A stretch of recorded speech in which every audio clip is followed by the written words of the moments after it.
عقلمند کسان۔ ہم آپ کو ایک کسان کی کہانی سناتے ہیں۔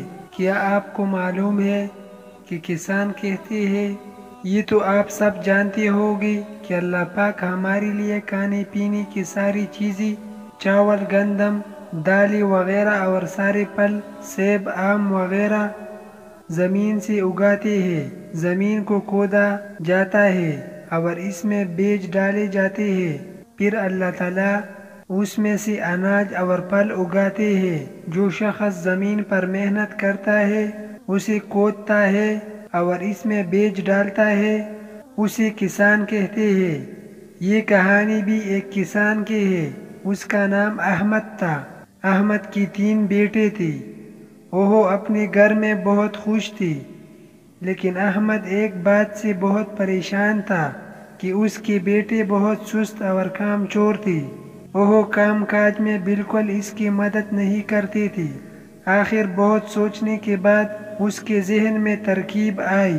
اس نے اپنے بیٹوں کو جمع کیا اور ان سے کہا کہ پیارے بیٹوں، ہماری زمین کے اندر خزانہ چھپا ہوا ہے اور میں اسے نکالنا چاہتا ہوں، لیکن میں بوڑھا ہو گیا ہوں اور اکیلا یہ کام نہیں کر سکتا۔ اس لیے اگر تم میرا ساتھ دو تو ہم یہ کام مل کر کر لیں۔ سارے بیٹے خزانے کی تلاش پر راضی ہو گئے اور انہوں نے زمین کو کھودنا شروع کر دیا، لیکن ان کو خزانہ نہ ملا۔ انہیں یہ دیکھ کر بہت غصہ آیا کہ ان کے والد نے ان سے جھوٹ کہا۔ انہوں نے اپنے والد سے شکایت کی تو ان کے والد نے کہا کہ میرے پیارے بیٹوں، میں جھوٹ کیسے بول سکتا ہوں؟ جھوٹ بولنا تو بہت بری اور گندگی عادت ہے، اور مسلمان تو کبھی جھوٹا نہیں ہوتا۔ میں نے تمہیں کہا تھا کہ اس میں خزانہ ہے تو میرے پیارے بیٹوں، یہ جھوٹ نہیں بلکہ سچ ہے، لیکن تم جلدی کر رہے اور جلدی کا کام شیطان کا ہوتا ہے۔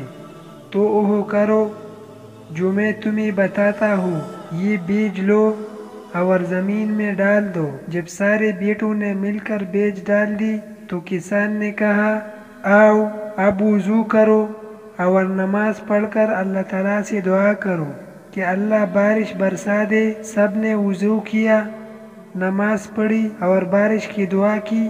اللہ نے ان کی دعا قبول کی اور خوب بارش ہوئی اور کچھ ہی دنوں میں زمین میں پودے اگنے شروع ہو گئی۔ کسان نے اپنے بیٹوں سے کہا، دیکھو یہ ہے وہ خزانہ جس کا میں نے تم سے کہا تھا کہ جب کوئی شخص محنت کرتا ہے تو اس کا پھل اس کو ضرور ملتا ہے۔